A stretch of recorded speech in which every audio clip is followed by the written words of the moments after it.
প্রিয় শিক্ষার্থী, আলোচনা করব মুক্তিযুদ্ধের সেক্টর নিয়ে। সেক্টর প্রধান এবং সেক্টরের যে অঞ্চল বা এলাকা তা নিয়ে কথা বলবো। থাকবে টেকনিক, যে টেকনিকের মাধ্যমে আপনি মনে রাখতে পারেন, কিংবা থাকবে মানচিত্র, যে মানচিত্রের মাধ্যমেও আপনি মনে রাখতে পারবেন। গত ভিডিও ক্লিপে দেখেছেন 11টি সেক্টর এবং 64টি সাবসেক্টরে সমগ্র বাংলাদেশকে ভাগ করা হয়েছিল। আমরা সেগুলি দেখব। 11টি সেক্টরের মধ্যে একটি সেক্টর অর্থাৎ 10 নং সেক্টর, যেটি ছিল নৌ সেক্টর। এ বাদে আমাদের টোটাল 10টি সেক্টর এখানে আছে। এই হচ্ছে 1 নং, এই হচ্ছে 2 নং সেক্টর, 3 নং, এই হলো 4 নং, 5 নং, 6, 7, 8, 9। এখানে দেখতে পাচ্ছেন যে অঞ্চলগুলো দেওয়া আছে। আপনি যদি এই মানচিত্রের মাধ্যমে পড়েন সবচেয়ে ভালো হবে, আপনি খুব সহজে মনে রাখতে পারবেন এবং আজীবন মনে রাখতে পারবেন, কিংবা কাউকে বোঝাতে পারবেন, কিংবা আপনাকে যদি এমন কোনো সম্মুখীন হতে হয় যে এই মানচিত্রের কোন অংশটি কোন সেক্টর ছিল, আপনি খুব সহজেই দেখাতে পারবেন। পাশাপাশি আমরা আমাদের ক্লাসের সাথে কিছু টেকনিক দিচ্ছি আপনাদেরকে। মুক্তিযুদ্ধ পরিচালনার জন্য সমগ্র বাংলাদেশকে মোট 11টি সেক্টর এবং 64টি সাব সেক্টরে বিভক্ত করা হয়েছে। এই কথাগুলি আরো বলেছি এবং অনেকবার বলেছি, আর বলার প্রয়োজন নেই বলে মনে করি। আমরা 1 নং সেক্টর নিয়ে কথা বলি। চট্টগ্রাম, পার্বত্য চট্টগ্রাম ও ফেনী জেলার মুহুরী নদীর পূর্ব অংশ। মেজর জিয়াউর রহমান এপ্রিল থেকে জুন পর্যন্ত ছিলেন। মেজর রফিকুল ইসলাম জুন থেকে ডিসেম্বর পর্যন্ত ছিলেন। কিভাবে মনে রাখবেন? মনে রাখার টেকনিক: সিএফসি গ্যাস মুক্ত ফ্রিজে জিআর, অর্থাৎ এই যে মেজর জিয়াউর রহমানের গ্যাস মুক্ত বা সিএফসি গ্যাস মুক্ত ফ্রিজ ছিল, তাহলে সিএফসি গ্যাস মুক্ত ফ্রিজে জিআর। দেখেন সিএফসি, তাহলে সিতে চট্টগ্রাম, আরেকটা সিতে হচ্ছে পার্বত্য চট্টগ্রাম, আরেকটা হচ্ছে ফেনী জেলার মুহুরী নদীর পূর্ব অংশ। গ্যাস মুক্ত ফ্রিজে জিআর অর্থাৎ জিয়াউর রহমান, আর রতে হচ্ছে রফিকুল ইসলাম। তাহলে এই একটি লাইন মনে রাখলেই কিন্তু পুরো সেক্টরের এলাকা এবং সেক্টর কমান্ডার আপনার মনে থাকবে। তাহলে আপনি এখানে মনে রাখতে পারেন যে যদি 1 নং, আপনি এভাবে মনে রাখতে পারেন 1 নং সিএফসি গ্যাস মুক্ত ফ্রিজে জিআর, তাহলে হয়ে গেল। অর্থাৎ 1 নম্বর জিনিস সবসময় কি হবে? সিএফসি অর্থাৎ ক্লোরোফ্লোরোকার্বন, এটা মুক্ত হবে। 2 নং ঢাকা, নোয়াখালী, কুমিল্লা ও ফরিদপুর জেলার অংশ বিশেষ। এখানে সেক্টর কমান্ডারগণ ছিলেন মেজর খালেদ মোশাররফ এপ্রিল থেকে September, major ATM Haider September থেকে ডিসেম্বর। কিভাবে মনে রাখবেন এতগুলি তথ্য? দেখেন, দোলাভাই বাসে কোনো ফাঁকা নাই, খালিদ ও হায়দারের জায়গা নাই। দুলাভাইকে বলতেছে শালি, দুলাভাই বাসে কোনো জায়গা নাই, খালিদ হায়দারকে সাথে করে নিয়ে আসছো, ওদের জায়গা নাই, কারণ বাসে ফাঁকা নাই। দুলাভাই, মানে 2 নং সেক্টর। দেখেন, কুমিল্লা, নোয়াখালী ফাঁকা নাই। দেখেন, ফাঁকা নাই, ফাঁকা মানে ঢাকা, ফাঁকা নাই, ঢাকা নাই। বুঝতে পেরেছেন? তাহলে কুমিল্লা, নোয়াখালী, ঢাকা, এই ঢাকা বিভাগের মধ্যে অংশ ছিল ফরিদপুর। তাহলে এইভাবে আপনি মনে রাখবেন যে ফরিদপুর জেলার অংশ বিশেষ ছিল, পুরোটা না কিন্তু, ফরিদপুর জেলার অংশ বিশেষ। তাহলে দেখেন, কুমিল্লা, নোয়াখালী ফাঁকা, ঢাকা, সাথে ফরিদপুর মনে রাখবেন। 2 নং সেক্টর খালেদ মোশাররফ ছিলেন এবং এটিএম হায়দার ছিলেন। হয়ে গেল। 3 নং হবিগঞ্জ, কিশোরগঞ্জ, ঢাকা ও কুমিল্লার অংশ বিশেষ। সেক্টর কমান্ডারগণ ছিলেন মেজর শফিউল্লাহ এপ্রিল থেকে সেপ্টেম্বর, মেজর নুরুজ্জামান সেপ্টেম্বর থেকে ডিসেম্বর। কুমিল্লা ও ঢাকার সাথে 3 ম্যাচ হকি খেলবে শফি ও নুরু। রাজি আছেন? কুমিল্লা ও ঢাকার সাথে 3 ম্যাচ হকি খেলবে শফি ও নুরু। দেখেন, কুমিল্লা, ঢাকা সাথে 3 ম্যাচ, মানে 3 নং সেক্টর।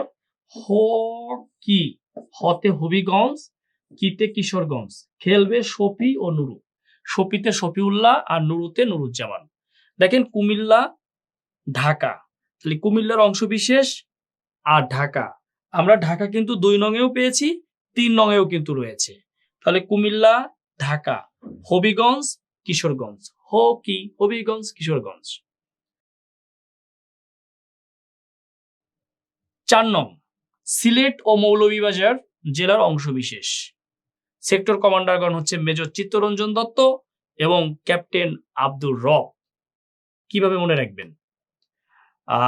এটা আসলে মনে রাখার টেকনিকের দরকারই নাই, কারণ মেজর চিত্তরঞ্জন দত্ত মানে সিআর দত্ত তিনি ছিলেন 4 নং সেক্টরের দায়িত্বে। দেখেন, সিলেট ও মৌলভীবাজার এই যে অংশটা, এই অংশটা ওনার দায়িত্বে ছিল। এটি টেকনিক দরকার নাই, এটি মোটামুটি আমাদের সবার মুখস্থ এবং কনসেপ্ট ক্লিয়ার। 5 নং, সিলেট ও ময়মনসিংহের সীমান্তবর্তী অঞ্চল। সেক্টর কমান্ডার ছিলেন মীর শওকত আলী।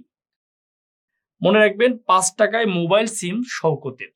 মাত্র 5 টাকায় মোবাইল সিম কিনে ফেলছে কে? শওকত। দেখেন, 5 টাকায় মোবাইল সিম শওকতের, খুবই সহজ কথা। মাত্র 5 টাকায় শওকত মোবাইল সিম কিনে ফেলছে। 5 মানে 5 নং সেক্টর, সি মানে সিলেট, ময়মনসিংহ মানে সিলেট ও ময়মনসিংহের সীমান্তবর্তী অঞ্চল। আর সেক্টর কমান্ডার ছিলেন কে? মেজর মীর শওকত আলী। 6 নং, ঠাকুরগাঁও, রংপুর এবং দিনাজপুরের অংশবিশেষ। এখানে সেক্টর কমান্ডার ছিলেন উইং কমান্ডার এম.এ. বাশার। মনে রাখবেন, ঠাকুর মা 6 দিন রংপুরে থাকবে বাশারের সাথে। দেখেন, মনে রাখবেন, বাশার অর্থাৎ উইং কমান্ডার এম.এ. বাশার 6 দিন, 6 মানে 6 নং সেক্টর, তিতে দিনাজপুর, ঠাকুরে ঠাকুরগাঁও, রংপুর। তাহলে ঠাকুরগাঁও, রংপুর, দিনাজপুরের অংশবিশেষ কয় দিনে? 6 দিনে। তাহলে 6 নং sector, wing commander M A. Bashar. আশা করি মনে রাখতে পারবেন। 7 নং সেক্টর, বৃহত্তর রাজশাহী, পাবনা, বগুড়া এবং দিনাজপুরের দক্ষিণ অংশ। মেজর নাজমুল হক এপ্রিল থেকে আগস্ট, মেজর কাজী নুরুজ্জামান আগস্ট থেকে ডিসেম্বর পর্যন্ত এখানে দায়িত্বে ছিলেন। ঠাকুরগাঁও ছাড়া রাজাকে 7 দিন আর কোথায় পাবো নানু? এখানে ঠাকুরগাঁও ছাড়া, অর্থাৎ এখানে ঠাকুরগাঁও কিন্তু দেওয়া যাবে না। ঠাকুরগাঁও ছাড়া রাজাকে 7 দিন আর কোথায় পাবো নানু? দেখেন, এখানে পাবো,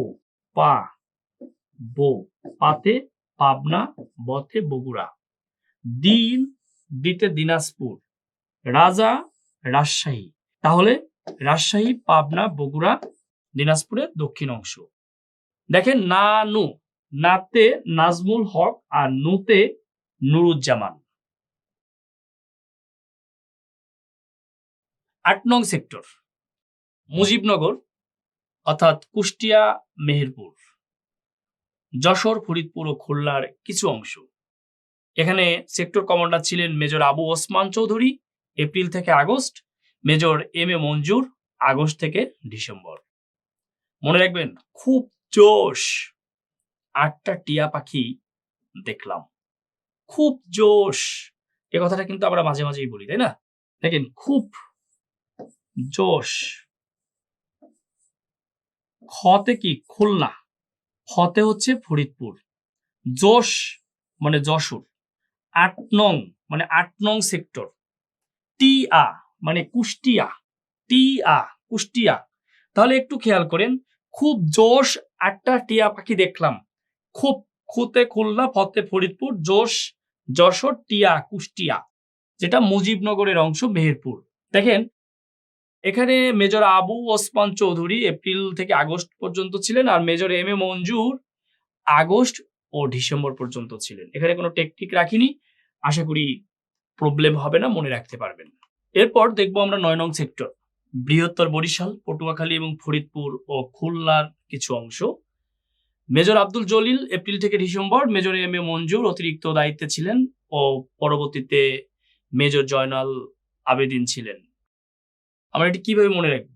নয়নার বরটা খুব পটু, তাই না? জলিল ও মঞ্জু, সাথে জয়নালকেও দিতে পারেন, ঠিক আছে? নয়নার মানে 9 নং, বরটা মানে বরিশাল, খুতে খুলনা, ফতে ফরিদপুর, পটুতে পটুয়াখালী, জলিল ও মঞ্জু তাহলে দেখেন, নয়নার বরটা খুব পটু, তাই না? জলিল ও মঞ্জু। বরটা বরিশাল, খুলনা, ফরিদপুর, পটু পটুয়াখালী। আমরা অনেক সময় দেখবেন এক মেয়ে আর এক মেয়ের সাথে গল্প করতেছে, কিংবা এক বউ আর এক বউয়ের সঙ্গে গল্প করতেছে, অমুকের বরটা না খুব সুন্দর, তাই বলতেছে। এখানে সুন্দর বলে নাই, খুব পটু, তাই না? অবশ্যই মনে রাখতে পারবেন। দেখেন 10 নং সেক্টর, অভ্যন্তরীণ নৌপথ ও সমুদ্র উপকূলীয় অঞ্চল এবং বঙ্গোপসাগর। নিয়মিত কোনো সেক্টর কমান্ডার এখানে ছিলেন না। এটিও কিন্তু পরীক্ষায় আসে, অত্যন্ত গুরুত্বপূর্ণ। 11 নং সেক্টর, কিশোরগঞ্জ ছাড়া ময়মনসিংহ টাঙ্গাইল জেলা। অনেক সময় ভুল করে আমরা এই কিশোরগঞ্জ দিয়ে থাকি, কিশোরগঞ্জ দেওয়া যাবে না। মেজর আবু তাহের এবং ফ্লাইট লেফটেন্যান্ট এম হামিদুল্লাহ ছিলেন কমান্ডার। এখানে মনে রাখবেন, রাত 11টার সময় কিশোরীদের মনটা পাওয়া মুশকিল। আসলে এই রাত 11টার সময় কিশোরীদের মন পাওয়া এত সহজ নয়, কারণ বিজি হয়ে যায়। 11 নং সেক্টর, কিশোরী, এখানে কিশোরগঞ্জ বুঝিয়েছি, মানে কিশোরগঞ্জ ছাড়া। মনটা, মনে ময়মনসিংহ, তাতে টাঙ্গাইল। হয়ে গেল। প্রিয় শিক্ষার্থী, আমরা 11টি সেক্টর একটু টেকনিক দিয়ে মনে রাখার চেষ্টা করছি মাত্র। তবে আমি সবাইকে বলবো, অবশ্যই মানচিত্রের মাধ্যমে মনে রাখার চেষ্টা করবেন। পরবর্তী ভিডিও ক্লিপে আমরা এই মহান মুক্তিযুদ্ধে বহির্বিশ্বের ভূমিকা নিয়ে আলোচনা করব। সে পর্যন্ত ভালো থাকেন, সুস্থ থাকেন। এই পর্বটি এখানেই শেষ করা হলো। সবাইকে ধন্যবাদ।